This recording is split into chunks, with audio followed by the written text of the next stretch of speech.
the United States sent to Iran the same forces that carried out the operation to abduct the president of Venezuela. But this time the target was the Iranian supreme leader, which opened the door to many questions about the timing of a potential strike on Iran, especially amid the rapid developments on the international stage. At the same time, Russia suddenly sent 5 military aircraft to the entity and evacuated all its embassy staff and their families, a step also taken by Turkey, India, and Australia regarding their citizens inside Iran just before the internet was completely cut off across the country. This raises a central question about Donald Trump's ability to take real military action, particularly after the U.S. Senate voted by a majority to prevent him from carrying out any military operation without returning to Congress. Following the incident in which he forcibly seized an oil tanker flying the Russian flag, an act that prompted Russian President Vladimir Putin to respond by saying that Judgment Day was approaching. To fully connect the picture, the story begins on New Year's Eve, when Trump hosted Benjamin Netanyahu and his wife Sarah at his resort in Florida,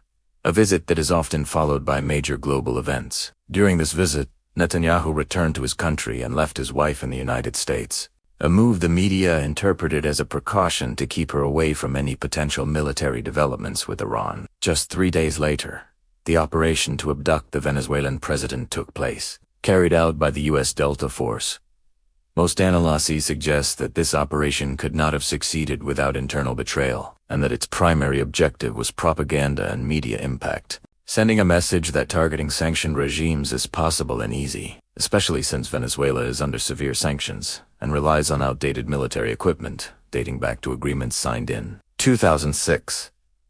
At the same time, protests in Iran escalated significantly due to accumulated factors, most notably unprecedented drought in Tehran, the collapse of economic conditions, rising living costs, and the severe violence used by the regime against demonstrators. As usual, Trump adopted a strategy of ambiguity, appearing in a press interview wearing a cap bearing the slogan "Make Iran Great Again," a symbolic message with clear political implications. This coincided with a mysterious appearance by the former prime minister of the entity, flipping an hourglass as a sign that time was running out. The ambiguity deepened after the announcement of the death of the judge handling Netanyahu's cases in a sudden car accident, with no clear details disclosed, fueling speculation about timing and political messages. Later, Trump sparked further controversy with statements about an island of roughly 2 million square kilometers, located near Europe and under Danish sovereignty, asserting that he needed it and was ready to take control of it, in what appeared to be part of a broader strategy of strategic distraction. In the same context, reports confirmed that the same U.S. forces involved in the Venezuela operation had been redeployed and that the naval and air fleets previously used in strikes on Iranian nuclear facilities remain in their positions, with additional aircraft sent to bases in the United Kingdom and the Middle East and refueled in preparation for any potential strike. As tensions rose, Netanyahu contacted Russian President Vladimir Putin and informed him that the entity had no intention of attacking Iran, a move reminiscent of strategic deception plans used prior to the October 1973 war. Meanwhile, the Iranian regime faces only 2 options: either focus inward and suppress the protests by force, or move toward external escalation to create a common enemy around which the public might rally, a risky option that could represent the regime's last card. Indeed, Iran closed its airspace and completely cut off the internet, but Elon Musk intervened by directing Starlink satellites, allowing the spread of videos showing protesters replacing the current Iranian flag with the old flag from the Shah's era,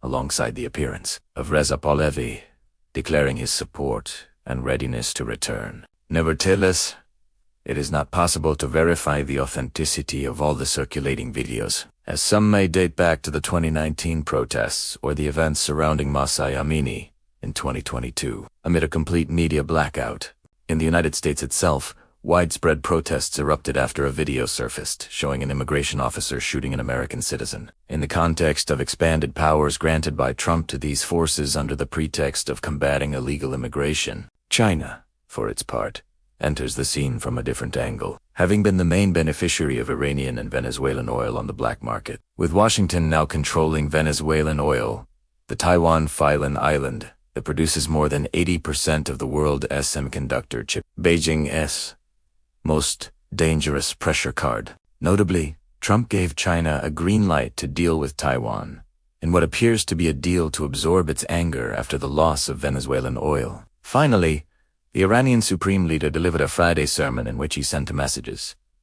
The first to Reza Pahlavi, asserting that he has no popular base inside Iran, and the second to Trump, urging him to focus on his internal crises, instead of interfering in the affairs of others. In the view of many, the real solution lies in opening the door to dialogue and presenting genuine economic and political solutions. Because violence may succeed temporarily, but it does not create lasting stability while the coming phase remains open to all possibilities.